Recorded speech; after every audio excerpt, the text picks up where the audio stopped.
Hello, everyone, and welcome to the event for One for All by Lillie Lainoff. We are so excited to share this book with you and hear from both Lillie and her conversation partner, Tracy Deonn. I'm Laura, and I'm the events coordinator here at the Astoria Bookshop, which is the bookshop hosting this event.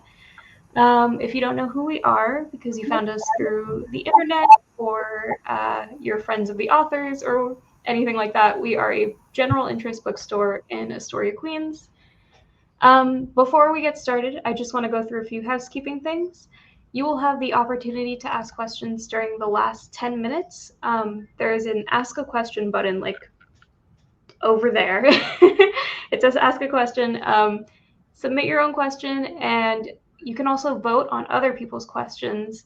You can submit them throughout the whole discussion, but I will read them during the last 10 to 15 minutes. Other than that, be respectful, keep the chat nice, don't say anything you wouldn't want your boss or your mom to see, but we don't really have problems with that, so we have great crowds. And finally, there's a button at the bottom, the little green button that says buy your copy of One for All here, which you should do. I highly recommend. And with that, let me introduce our authors, and I will hand the floor over.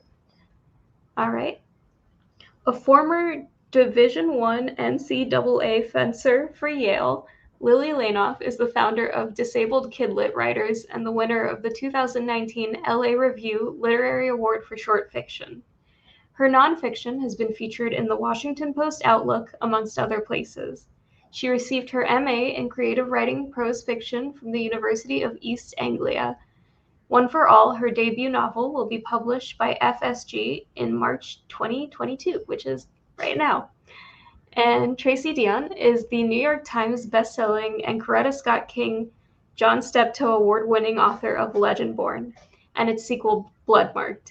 A second-generation fangirl, after earning her master's degrees in communication from UNC Chapel Hill, she worked in live theater, video games, and K-12 education. When she's not writing, Tracy speaks on panels at SFF conventions, reads fanfic, and keeps an eye out for ginger-flavored everything. Good taste. Okay, and with that, I will leave you guys to it. I'll be back around 10:50, but I'll let you know in the chat. All right. Wonderful. Thank you so much for that intro, and thanks to Astoria for hosting us. I am so excited to be in this hosting this event for Lillie. I just want to preface it by saying I spent like 10 minutes looking for the first time that I interacted with you on Twitter and was just like, I think this was maybe 2020, like early 2020 before Legendborn came out. And my first experience was it 2019? Okay, I didn't go back far. I was, I woke up and was like, was it 2019? But I couldn't find it.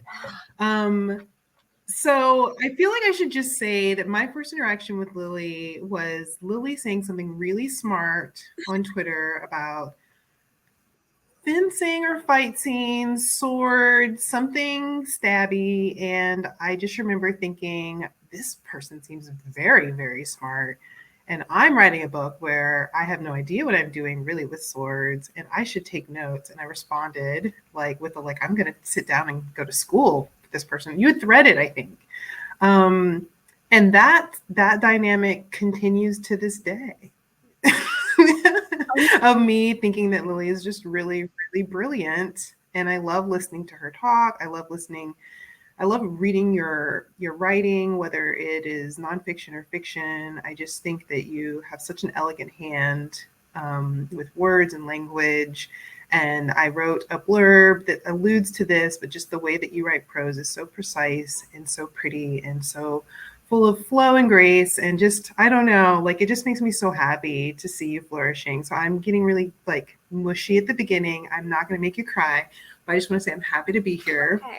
Okay. And I think you're amazing. And yeah. Okay. All right. You're right. This was the wrong way to start. No, it was the right way to start, because now I can get all the tears out. That way I can actually pursue. That way, when you're asking me questions and we're talking, I'm not just bawling with all my emotions.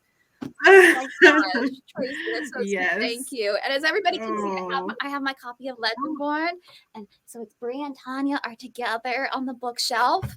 I'm very excited. Yes. Yes, absolutely. So we've talked about this being our Sword Girls event. We have, I think, a lot of Sword Girls type conversations. We've had them in the past, but I want to, before we get into Sword Girls and we get into fencing, we get into your work, and before we get into the audiobook and all these other things, I want to have you, because there's lots of people who are in the chat who are saying, like, I started One for All, and then I'm sure there are people who are here who are excited because they pre-ordered it or they ordered it and they don't know exactly what they're getting into, but they know vibes. So beyond vibes, can you tell us what someone can expect when they pick up your novel? Yes.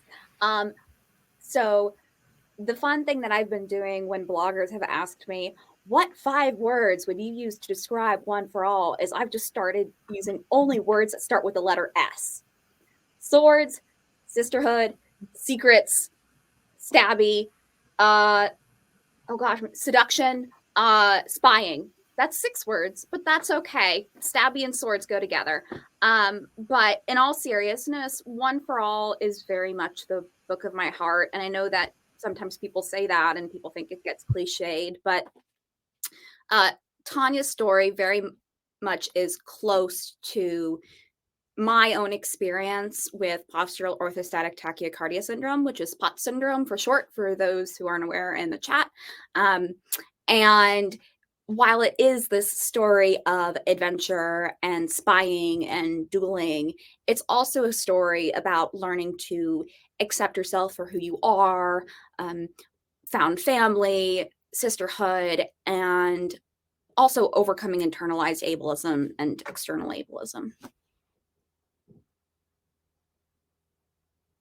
Sorry, I'm kind of like on and off the mute a little bit because I'm in a hotel and I don't trust my sound environment. But so what I would like want you to elaborate on in this is, how did you decide that Tanya was your main character? I know we're both big on craft, and one of the things that I've started thinking about recently is why this protagonist, why this story. And I think you instinctively know, we as writers, I think we get that choice pretty early on, but having to explain it to someone else, I found is really like a challenge, because I'm like, well, of course it had to be this person's story. So like tell us, like, why was it Tanya's story? Why did it have to be Tanya's story? Because you have other girls in this book who are remarkable and amazing, and I feel like I want to follow them, like I could follow them too. You've created characters who have their own stories and challenges, but why Tanya? Well, I feel like I have a practical reason and then an impractical reason. And my practical reason is that it's because of the original, The Three Musketeers. I'm going to grab my copy of The Three Musketeers. It's reflected, so the title's probably backwards, but people get the idea. In The Three Musketeers, we follow D'Artagnan and his journey to become a musketeer, and his encounters with the Three Musketeers, Porthos, Aramis, and Athos. And so from a practical standpoint, I knew that Tanya had to be my protagonist because I wanted to do this reimagining / remix of the Three Musketeers, but make it gender bent. So I had to start with Tanya. The impractical reason is that I think that D'Artagnan, he's an outsider. He isn't the traditional musketeer. He comes and is sort of on the periphery before he actually becomes part of that fraternity, of that brotherhood. And that was the feeling that I wanted to convey with Tanya, because Tanya, yes, she is the newest musketeer in One for All in my book. And there's some growing pains and her attempting to gain traction as a musketeer and really becoming a force within the order, the Musketeers de la Lune. But Tanya also, because of her condition, because of her chronic illness, is also an outsider when it comes to how she's treated at home, how she's treated in her hometown, and how she perceives she's being treated when she first comes to Paris. As everybody knows, I've been very clear about the fact that this is not a story, a sad story of the disabled character dying or the chronically ill character, dying. So obviously Tanya's journey is ultimately an uplifting one, and she is ultimately successful in finding herself and finding her family. But I wanted to show that shift, and I knew that I could only do that with Tanya. These are such great answers. So I'm going to ask you another craft question. So one of the things that I love about writing character first, which you do as well, very much so, character first. Its plot comes from character choices and character motivations, and it all flows so naturally. But one of the things I love about it is that we tend to start off with characters who have told themselves a lie about something. Mm-hmm. And the positive change character arc, for anyone who's in the crowd who works with that type of writing or follows that when they read, means that our character has a lie they've got to work through, and that's part of their internal character arc, right? That's not just the external action. So what I'm hitting you with hard questions, but I know you can handle it. So like, do you think that she starts with a lie? Do you think that Tanya starts with a lie about herself or about the world that we learn, like in the spoiler, but like in the beginning, like what do you think it is? Okay, first of all, I just want to say that these may be hard questions, but you know that I love these questions. Tracy and I love talking craft. So yes, this is so much fun. Okay. I think that Tanya, she has an overarching lie, which is made up of lots of little tiny lies. like a lie foundation, lots of little lie foundations that build up the one big lie. But Tanya, that's character. Yeah. Tanya very much believes that she's not worthy in a world that considers that health equals goodness and wellness equals goodness, and that being sick and needing help is weakness. So that's her big lie. It's more of she herself is not worthy. And that is built upon all these little lies of the fact that she thinks that she's a burden to her parents. Like that word, the burden word is very taught with meaning, especially when it comes to disabled and chronically ill children with their families. So she has this idea that she's a burden to her family. She has these ideas because her best friend from childhood, like many chronically ill people have faced in the past, her best friend from childhood, 17th century French style ghosts her when she becomes sick because she's not fun to hang out with anymore. So she has this idea of, oh, I'm not an interesting enough person to be a friend with. I'm not a good friend.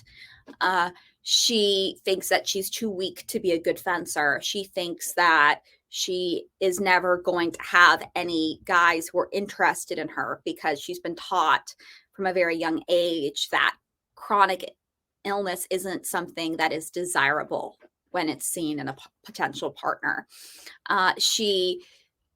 There's so many lies. I could go on and on and on. I think that Tanya's understanding of the world is built on a foundation of lies. And the book is very much enforced by other people too. Yes. And so it's an working and an unraveling of those lies. Sometimes they overlap, but mostly the book is kind of trying to unravel those threads and kind of show her that no, needing help isn't weakness, and that no, she can be a good friend, and that she's not undesirable because she's chronically ill, and all the different things that I mentioned. What I love about how you've written the book is, and this is just something for people to look forward to, at least, in the world of writing about your own identity, it can be fraught because sometimes, at least speaking for myself, there are beliefs and lies that I am familiar with that I also had that I put into my protagonist. And I want to put those on the page, but I want to fight back against them. But I also want to honor the fact that like I had to carry them for some reason or another. Like they were part of my journey. So I just really love and want to praise how you handle the lies and how the like unraveling is such a good word, because it's not that you don't sort of attack them with toxic positivity that doesn't take into account the reason why the lies are there. Right? Like there are reasons. There are people reasons. There's cultural reasons. Ableism doesn't show up just out of nowhere. And so you talk about where those come from and why it's there, as well as unraveling the very existence of the lies. Right. It's like, I like to say, there's this phrase that disabled people tend to hate, this idea of overcoming disability. And what does that even mean? Because it's not like the disability goes anywhere. It doesn't just disappear into the ether, into the universe. It's like, oh, bye-bye disability. No, it's still there. So Tanya's not overcoming her disability. She's overcoming other people's ableism. So she's learning to understand her own body and how her body works in this, frankly, ableist world that she lives in and that we currently live in today still. But she's learning to navigate that world in her body. And it becomes a lot easier once she understands the fact that she's internalized so much of this self-hatred. And I didn't want it to be like you said, I didn't want it to be this idea of toxic positivity and this idea of she just immediately goes, oh, I don't have any bad feelings about myself anymore because I have friends now. And no, it takes her a really long time to actually understand that the other Musketeers will be there for her, that they are her friends, that they won't let her fall. And I think that one of the things that I really wanted to show in One for All is how these other girls, these Musketeers, they don't just give up on her because she is confused or is not really accepting of their friendship at first. They understand that she's come from a different situation than they have, and they continue to accept her for who she is. And then Tanya slowly starts to realize, oh, these people are my friends. And with that comes her own confidence, that's some of my favorite parts to write. And that were some of my favorite parts to write in the novel towards the end. There's a scene that I won't give away because it's towards the end, that is one of my favorite scenes as well. I'll have to, one day when we can do a spoiler version of One for All, we could talk about it. But what you're talking about, I'm looking at my question list because I'm totally like going off. It's like going into Target and you're like, I have a list. But I think that I feel like there's a moment where you've really crystallized that between those girls. And I remember reading it twice. So people have a lot to look forward to when you bring her through this journey. So I'm going to back up. Let's go back. Let's go wide lens here. So tell us, you talked about sort of the what did you call it? The personal reason why it had to be Tanya. Why this book though? Let's go even bigger. Let's say why One for All? How did it begin for you as a novel, as an idea? Right. So One for All technically started towards the end of, I want to say 2016. But I didn't really start writing it in earnest until the end of 2017, when I was supposed to be working on my senior thesis. And into 2018. But what ended up happening was kind of funny because it was one of those light bulb moments that people think authors have all the time.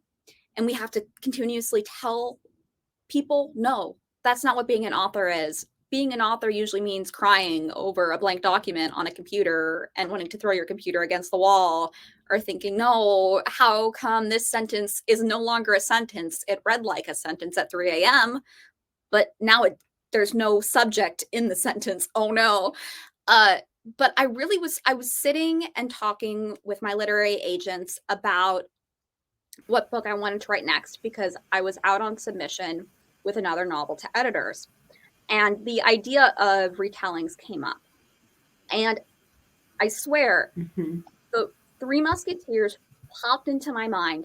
And again, I'm not a fan of the idea of the light bulb moment, but it really was a light bulb moment. And I'm not sure if I'll ever have that again in my entire life. But when it happened, I said, hold on, I can't talk anymore. I need to put down the phone. And I opened up my notebook and I wrote One for All on the first page, and I wrote a paragraph. And that was how it started. But in terms of, I love this. Yes, but in terms of how it didn't come out of nowhere, because as I was introduced in my bio, I'm a fencer. And I have been a fencer since I was 9 years old. And my favorite movies when I was younger were The Princess Bride and Mulan and The Man in the Iron Mask, which was a big mainstay at my summer fencing camp. We watched it multiple times per weekly camp during lunch. So The Man in the Iron Mask was my first introduction to the Musketeers, even before the actual book, The Three Musketeers. It was that movie. Wow. So I grew up with all these movies. And aside from Mulan, none of these movies actually have any girls with swords in them, really. And I remember thinking, why is that? I don't like that. I love Inigo Montoya. Like, that character is so strong and powerful. And I thought, why aren't there more characters like that out there who are girls with swords?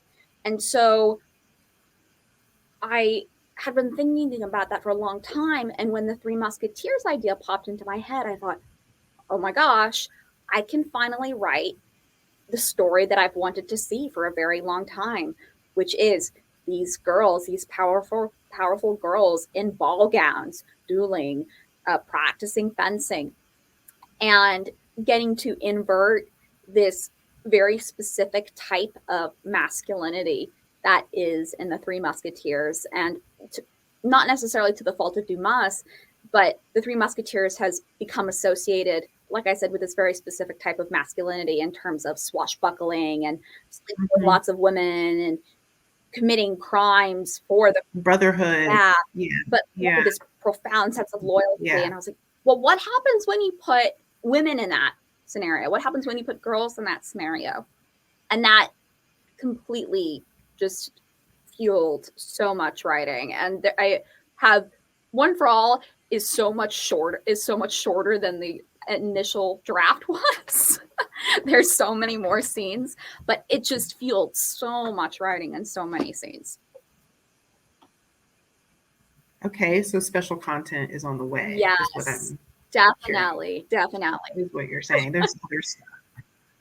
I feel like One for All, I feel like what you're saying, the energy that popped into my mind was that energy, if you have ever had this experience of going to a bar or a club and just that like camaraderie in the bathroom with women that can happen in that circumstance where it's like, like, how's my makeup look, or somebody's upset or crying, or somebody, that feeling of just a sort of a deep bond in this space that's ours, that feeling. And then, but putting swords in those same women's hands, which is just, that's the vibe. Like it's the bar bathroom with a group of women who are helping each other out, but with blades. I mean, that is it exactly. And I mean, instead of, like the bar bathroom, it's the cabinet de fer in, the 17th century Parisian ballrooms. And no, but that exactly. Yeah, and that sisterhood, I mean, that was, the most fun to write in the book. I mean, that's one of the reasons why I love Legendborn so much, because of Alice and Bree's connection. And I think that that's one of the reasons, like, why our books go along very well together. Yes. Well, and also, it's our books going along well together, but it's the internal external arc that I think we both really love. I think you and I both love it when a climactic moment can happen and we can bring all the arcs together. We can see that this person has earned this moment, and, you know, especially if the climax happens to have swords involved, which, you know, it only makes it better. But then we can have like battles, internal battles and external battles that align, I think is probably something that we both like really, really like having. And I know with Legendborn, I just for the record, for anybody out there, the Legendborn finale climax fight scene, and I won't get past that, would not be what it is without Lillie. Like, just wouldn't be. Partly because Lillie was reading early drafts and kept being like, yeah, why are you like not finishing this? Like, what's happening? Why are you're holding back? You're pulling your punch. What's going on? Because I was scared of it. And I was like, I don't know what I'm doing. I know what I wanted to feel like. I don't know what's going to happen. And just, you really, like, you're 100%, your hands are all over it in terms of like pushing me to make it what I'd hoped for energetically, even though I didn't have the skills and knowledge to write it all. And so but that the reason why it's so important, I think, is because it's an internal arc coming to a climax too. And like, I love that you always tie the physicality and the fight scenes to the emotions. So it really is, it's that sisterhood, but like the blades only enhance and vice versa. You say something about me. We're back to making really. Yeah, everybody's conspiring to make me cry this week. That's their goal. It's make Lillie cry happy this week. Which I'm not saying no. All of Twitter. All of Twitter. Yeah, like I didn't even do that. That was just Twitter trending your name. That wasn't me. Tracy, what have you done? Okay, so I do want to. No, I didn't do that. I just called you and like screamed on the phone and was like, Lillie, did you see your name is trending? That was my responsibility, but like you did the rest. That was the internet letting you. Okay, so I want to make sure to ask this question about fencing physicality. Speaking of, it's a good segue actually, talking about you're helping me think about those things as a writer. But one of my favorite things about talking to you, I'm going to read it because it's a really good question. We worked on it. And reading One for All is learning about fencing, thinking about the body and embodiment in combat, and reconsidering how fight scenes get portrayed in books, in film. Did you have goals for how these things would be portrayed in One for All? Alternatively, did you have specific pet peeves that you wanted to address? Oh, yes. See, this is a fun question because Tracy has heard me rant about this a lot. And if you're... I never get over it. If anybody follows me on social media, you've probably also seen or read me ranting about it. But something that I really wanted in One for All was to have accurate fencing scenes and accurate duel scenes. And I realized that sounds like a very low bar because, I mean, accuracy should kind of be the standard, but it's not. And I'm not going to get into, like pointing fingers and blame and saying this book does it badly, because at the end of the day, I understand that I have a knowledge basis that not all authors have. So I have the luxury of being able to rely on that. But there are times in books where an author will use the term lunge in a fight scene when they're getting away from something. And it just makes me put down the book. Tracy, no, because I'm not talking about Tracy. I'm talking about other books. Because lunging is an inherently attacking action. A lunge is a fencing movement with a blade, and you lunge towards your opponent. You cannot lunge away from your opponent. So when I see stuff like that, it grinds my gears. And there are other things about how I don't think that a lot of people really think about what kind of sword their characters are actually using, because there are so many different kinds of swords. There are rapiers, there are long swords, there are broadswords, there are daggers, there are, for the modern day fencers, there are foils and epées and sabers, and there are even lightsabers, because lightsaber dueling is now a sport. Do not ask me about this because I don't know much about it. All I know is that it exists. So all those swords have different weights. They have different lengths. Some people might be better at fencing with swords than others, certain swords than others. So you have to think about these things, especially for characters who might be shorter or taller, or maybe characters who have a chronic illness. What kind of sword are they going to be able to use?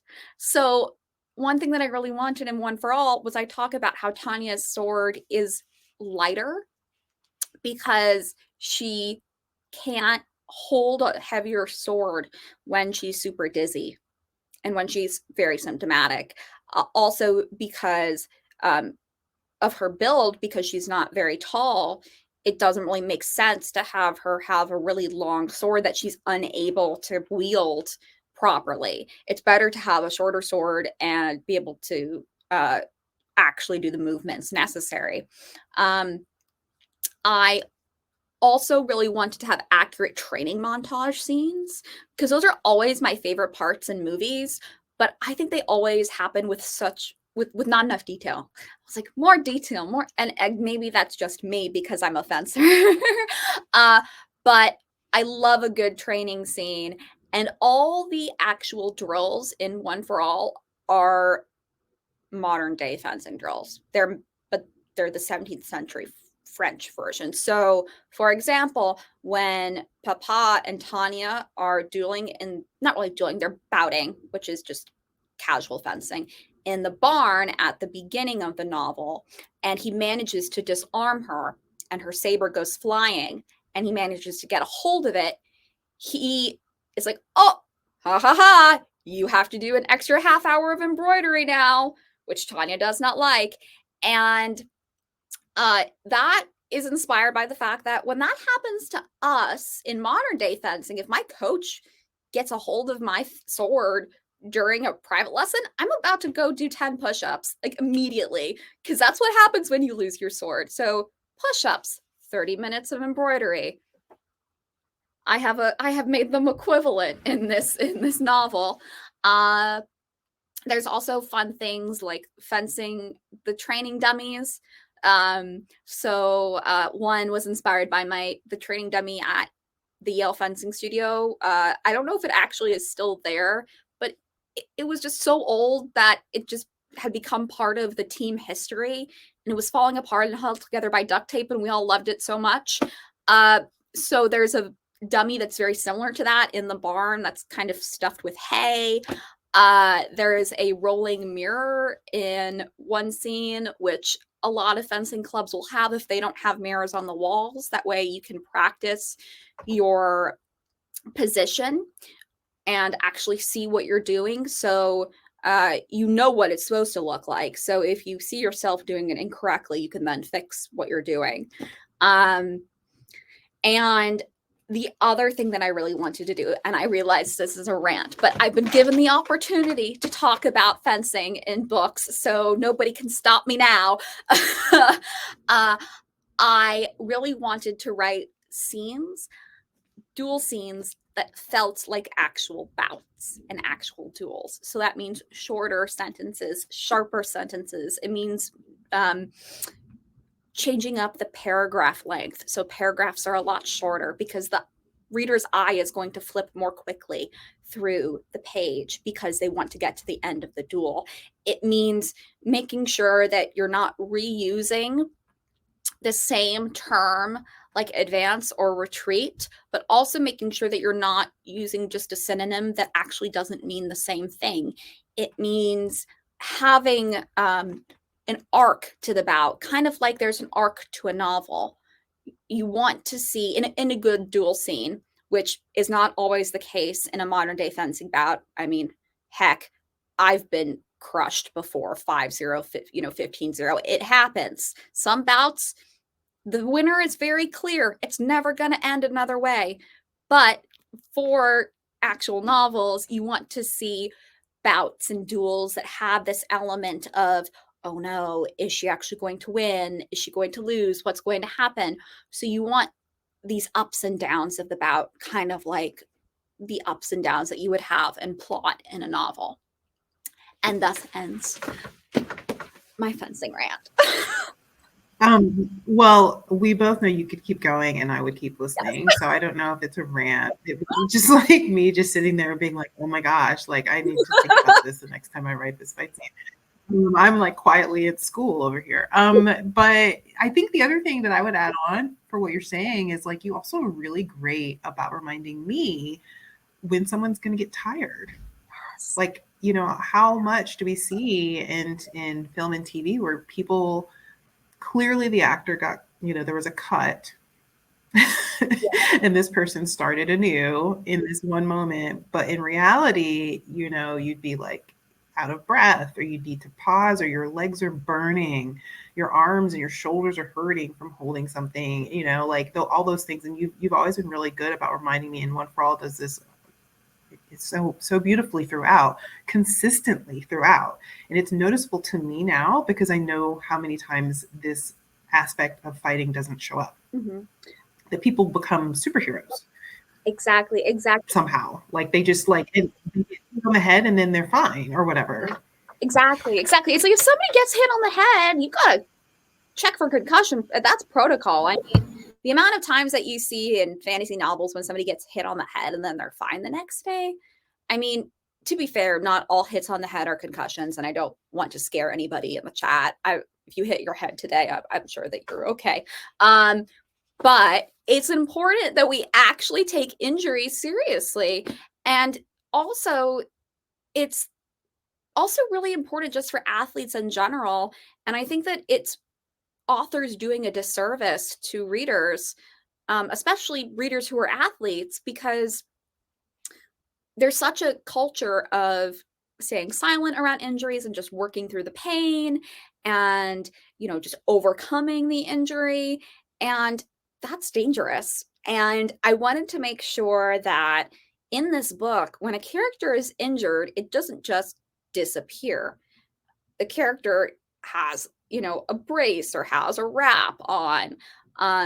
There are times when, especially, and in terms of not necessarily injury, but chronic illness, when Tanya has a flare, she's not fencing the next day. When Tanya has a big duel scene, she gets dizzy really quickly. So there's that balance of making sure that I'm writing accurate duel scenes, yes, but also incorporating the fact that Tanya is going to have different reactions in the bout, physical reactions in the bout that have to be consistent and have to not be ignored once the bout is over. And it's a lost opportunity, even as an author, because, you know, so much of what we do is we play with conflict consequences. And fight scenes are nothing if not a series of potential very quick consequences that could be happening to you, whether or not it's an injury or you slipped on a rock or you overextended yourself because you thought it was going to end the battle, but then it didn't. And now what do you do with what you have left? Or you lose a weapon or something, you know, like I really think that even from a writing, yeah. Like these are things that we as writers can be using to help create tension, if nothing else, acknowledging that you're going to run out of steam here. And that what do you do if you have enough energy to do this move, or you have enough energy to run away? What's the cost benefit? And, you know, athletes, I'm sure, and also someone in a situation like that is going to be doing quick calculations, right? Of like, what can I do with what I have left, with what I have available to me? And I just think it's really beautiful how in One for All you have that conversation flowing throughout the book, regardless of whether or not Tanya's in a fight scene or not. She's doing mental calculations about spoons. Yep, right? Yep. Like, because that's reality. Yep, because she's always calculating, okay, well, if I do this movement in fencing, I'm not gonna have enough energy to go down for dinner. Oops, that kind of calculation. Right. And honestly, like you said, I think authors are missing out, but I think that people get a bit scared of writing fight scenes because, scary swords and stuff. I know, I do. If you start coming at them, thinking of them as character building exercises and opportunities, like you said, Yes. they become so much more fun. Yeah. No. Yes. Or if you have a friend named Lillie who will read your fight scenes and help you make them better.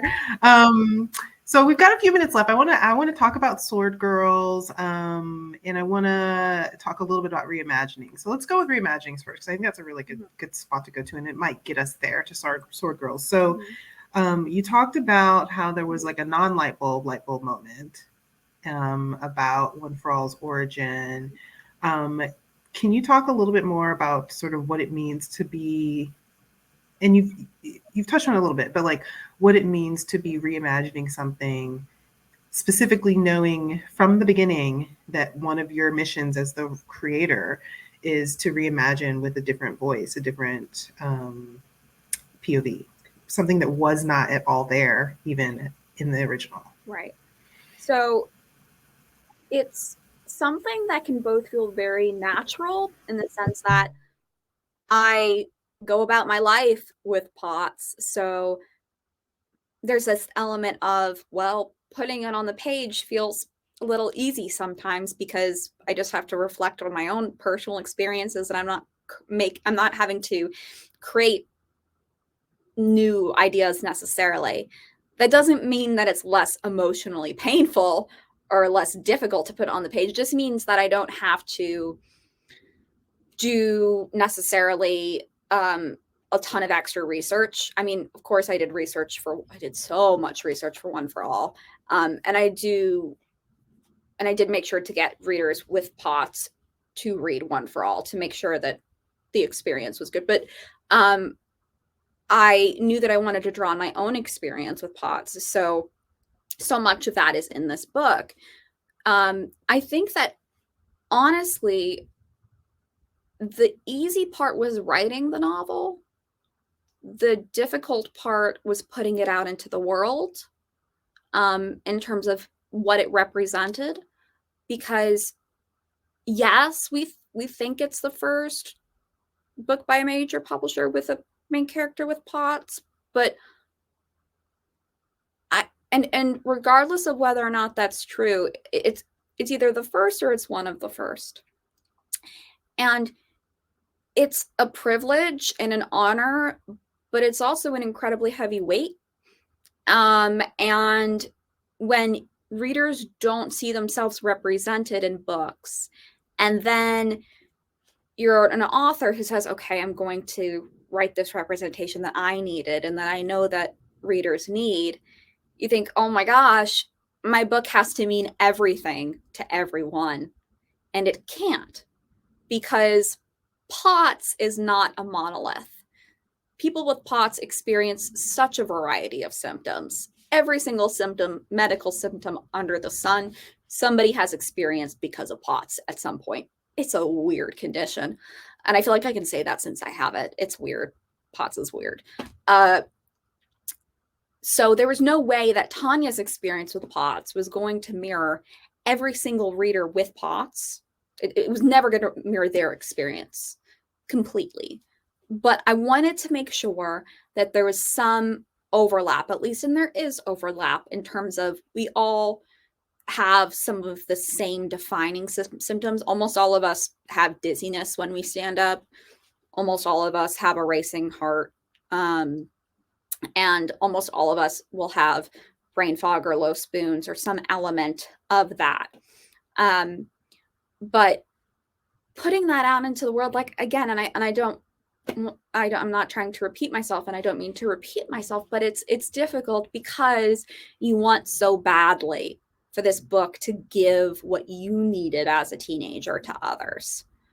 But knowing that one book cannot accomplish that. Like, I mean, I would love to be able to point to a bookshelf full of books with POTS main characters and say, look at all these books about the diverse experience of people with POTS. So here, please read one of them. You will find your experience reflected in one of them at least.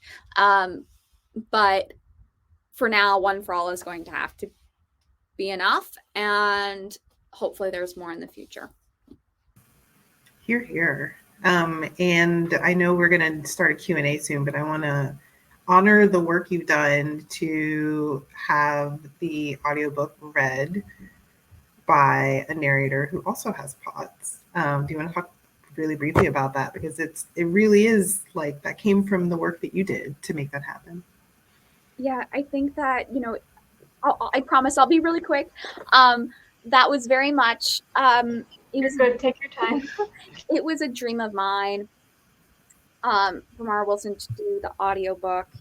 And that was something that I had floated as an idea to my editor back before we even knew if there was going to be an audiobook. I had pushed really hard for there to be an audiobook because I wanted One for All, and I continue to want One for All to be as accessible as possible to as many readers as possible.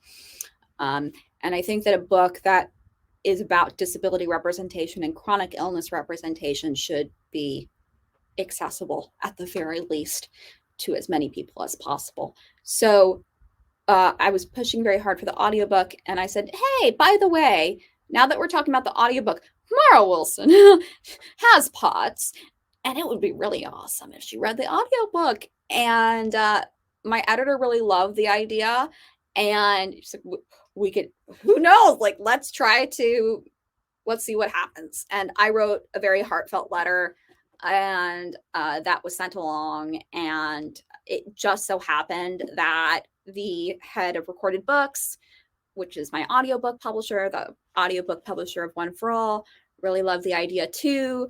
And some magic happened behind the scenes that I'm still not even aware of.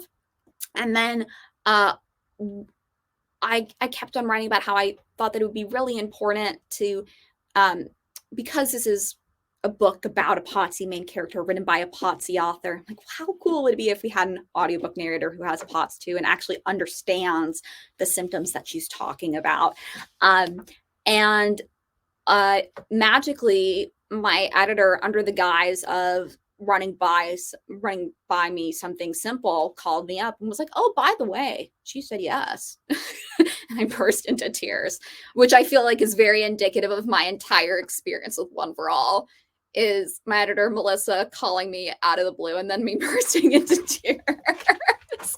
But yeah, no, it's been such a joy. And I mean, I was lucky, and I thought I was just lucky enough for Mara to just read the audiobook. But the fact that Mara's been posting about it on social media so much, and the fact that she's been such a huge supporter of the book, I think it really shows the power of representation and the power of letting people tell their own stories.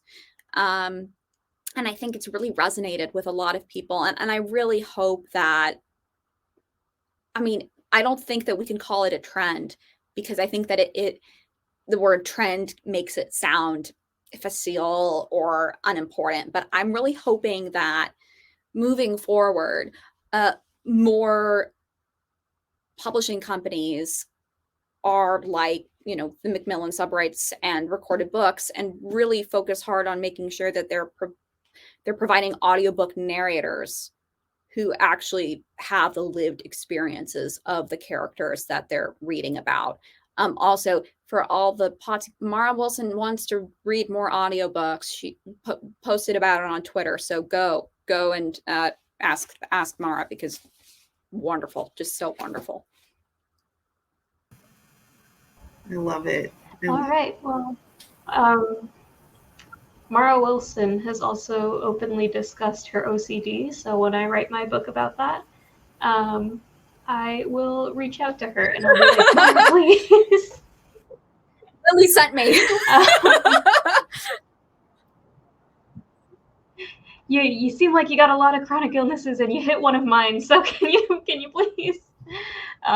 Yeah, no, she's so wonderful, and I'm obsessed with all the advocacy work she does. Like, she is so open about everything. All right, let's get started with the questions. The top rated question was actually about getting Mara Wilson to be the audiobook narrator, which I feel like has been answered. So we're gonna go to the next one. But I like that everyone's wondering. Okay, Melissa C asks, "Hi Lillie, I love you. Where do you see the future of disability representation in YA?" Hi, Melissa C. I love you. Melissa C is Melissa C is mentioned in my acknowledgments. Is a good friend of mine from Disabled Kid Lit Writers.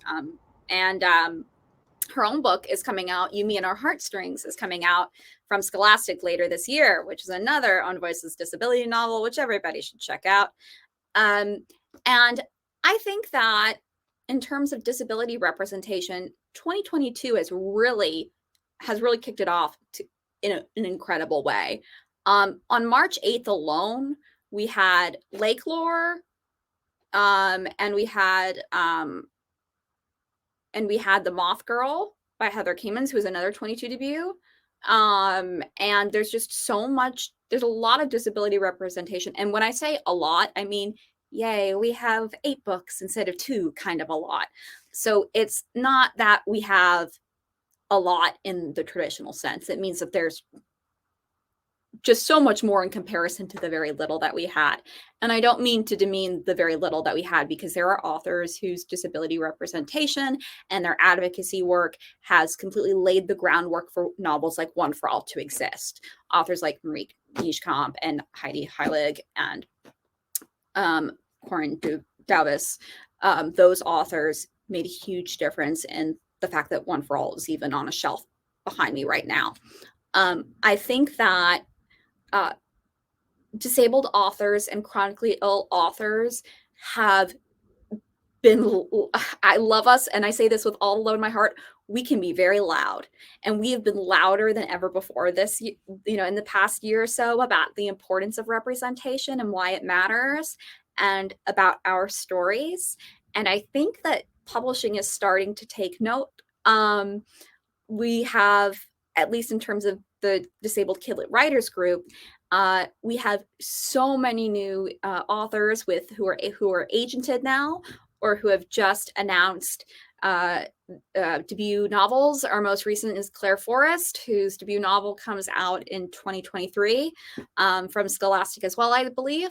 And I think that the newest literary agent representation notice that we got was yesterday or 2 days ago. I mean, it's really incredible. And I think that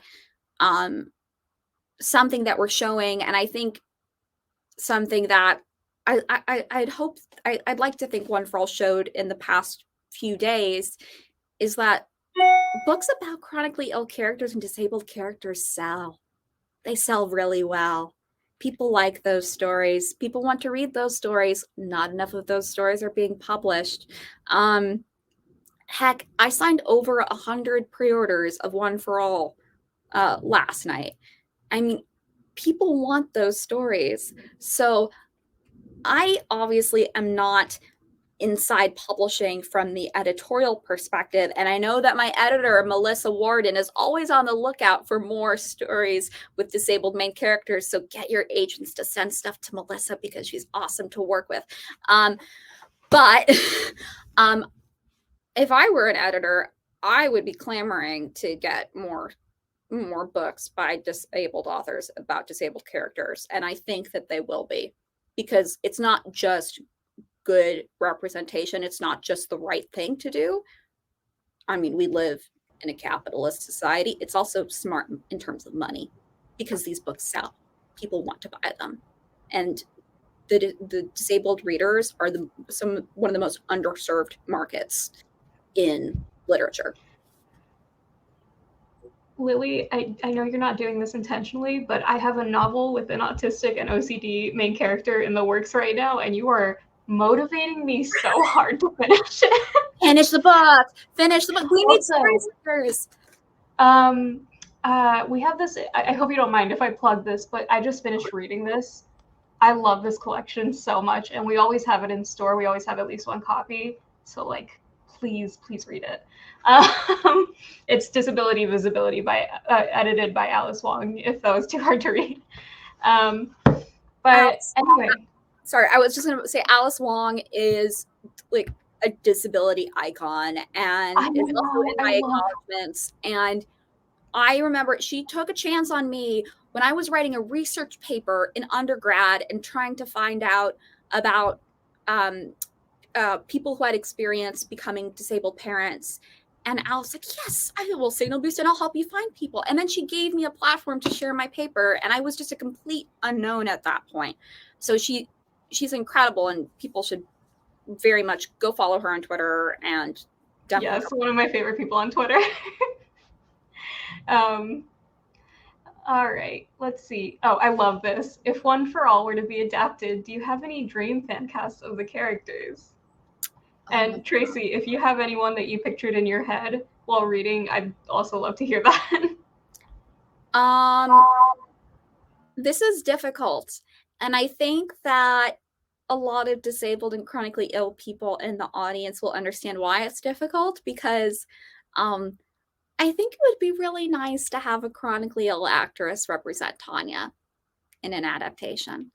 I understand why it might be difficult to have somebody who is currently might be in the having a POTS flare, because I would hate for a job to be so triggering in terms of symptoms, because in the book, Tanya's standing up, sitting down, sitting down, and it's talking about the symptoms. So as somebody who's been through that, I would hate to ask somebody else to go through that in terms of an acting job. But I also know that it's really important, as I said before, in terms of the audiobook narration, it's really powerful and important when people tell our own stories, and when and I think that something magical happened with the One for All audiobook. And I think that it would be really magical too if there are chronically ill or disabled main character played Tanya. So I've held off on fan casting any of the characters, really, because I think that I held back from fan casting Tanya because that was such a worry of mine. So I just wouldn't let myself think about anybody else. My parents like to joke about different characters and actors. Like, they keep on saying that Timothée Chalamet needs to be in it. And I think it's a joke because it's not like he's the right age. I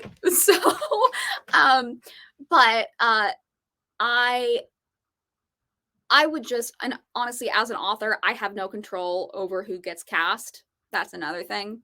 So, I mean, I think that it would be really powerful to have a movie or a TV show with a POTSy main character, because right now the only media representation we have is around the 5 seconds in one House episode when he thinks that one of his patients has POTS, and then, oh no, the patient does not have POTS, and that's it. Like, that was the one media clip that was given to me when I got diagnosed with POTS. Like, go watch these few minutes of the House episode. And I think that, just the act of having that as multiple hours of a movie or a TV show or a limited series would be incredible. I'm just going to put it out there that I feel like the father, Papa, he either has to be really hot and dad hot, just like, oh my gosh, this character, I love him. Or just the most adorable, cuddly, just sweetheart, make you cry. Just I feel like it's one or the other, or a beautiful mixture of both. That's where I'm positioned to make it. One of my I don't know who that is. So one of my kind of, pie in the sky dreams that I try to make happen, and happen with Marbles. And so I might as well just put out the dream out there. It would be really cool to have Mandy Patinkin play Papa. Because one, oh my gosh, Montoya, but also, fun fact, when Mandy Patinkin was training for The Princess Bride, he came to my fencing coach at Yale, and Henry Harutunian, taught him how to fence for The Princess Bride. So Oh my gosh. I mean, We have to manifest this because crossover, right? what? Oh Mandy my the gosh, Tinkin, it's if you're perfect. watching for whatever reason, I would die for you. Just know that. You put that energy out there. Oh, it's perfect. And he fits both my criteria, Yeah. actually. So Exactly. He's also Okay. it's like that's great. According to my coach, he is a great fencer. He's a great natural fencer, so it would be perfect. It is I love this. So, do you have time for one more question? Yeah. Okay, perfect. Let's do this one. Are there any specific lines in One for All that really stuck with you while you were writing? Do you have a favorite line or quote? Oh, so this is fun because a lot of people asked me to write my favorite quote when I was signing pre-orders last night, and I had to go back to check because one of the fun things about being an author is copy edits, and the way that a line exists in your head for the majority of your time writing the book may not be how it actually is in the final book. So there was one line about let me see if I can find it about that Thea says, and Thea is almost always saying my favorite lines because she's my sweetie, sweetie pie, my stabby sweetheart. She starts talking about how she had difficulty at her first Parisian ball, when Tanya seems to be kind of having some difficulty or was nervous. And she says, we're musketeers. We are sisters in arms. We don't let each other fall, and we never will. And that was kind of the heart of the novel in terms of the sisterhood. And the idea of the word fall has so many different meanings in One for All. Unintentional rhyme. I apologize for that. But falling in terms of the literal falling, in terms of Tanya being dizzy and falling over, but falling in terms of, oh, Tanya accidentally catches feelings for, somebody that she shouldn't. So that element of falling, but also falling in terms of just emotionally being sad and emotionally just worn out and tired and just feeling awful in the way that Tanya feels at the beginning of the novel. This idea, we will not let you fall, and how that has so many different meanings is the core, I think, of One for All. I am sure that my editor, Melissa, who I think is in the chat right now, would love to say one. Loves all of Portia's lines because Portia is her favorite character. Because Portia has tons of lines about how Portia's not really there. She's more about like let's do this for womankind, less for the king, more for womankind. So Portia was really fun to write. And then there's one line that actually came about, funnily enough, I think during either line edits. I think it was line edits, so it was a very late edition. But it's Madame de Treville, and she is talking to Tanya, and Tanya asks her, well, why are you so okay with all these men taking credit for your work? And Madame de Treville says, we are not the ones who are written into history. We are the ones who ensure history exists to be written. And I think that in terms of historical fiction and in terms of history in general, history as a narrative, it is not actual fact, because the victors and all, in the many weighted terms of what that means, victors tell the story. They tell the history. So there are lots of people that work behind the scenes, and most of those people we are now having more historical artifacts put forward, and people are now making a more concerted effort to center their voices, but a lot of those are marginalized people. So for Madame de Treville, it's about womanhood, and for Tanya, but also Tanya takes that as in terms of, she's this chronically ill girl who is fighting for this patriarchal ableist monarchy, and how does that work? And that's something that One for All, I definitely tried to unpack in One for All. but it's also a reflection on historical fiction and history in general. It's a beautiful close. Thank That's you wonderful. so much for that. And thank you both to Lillie and Tracy for joining us. You're both so wonderful to have, and you're welcome back anytime. If you want to get a copy of the book, once again, you can hit that button right down there. Follow us and Lillie and Tracy on all our various social medias. If you guys want to put your stuff down in the chat so people, it's probably easier than just like saying it out loud. If people don't already follow you. And don't forget to check out astoriabookshop.com to learn more about our other events going on. Okay. Oh, and thank you everyone for coming. Okay. Bye. Bye. Bye. Have a good night, everybody. Bye.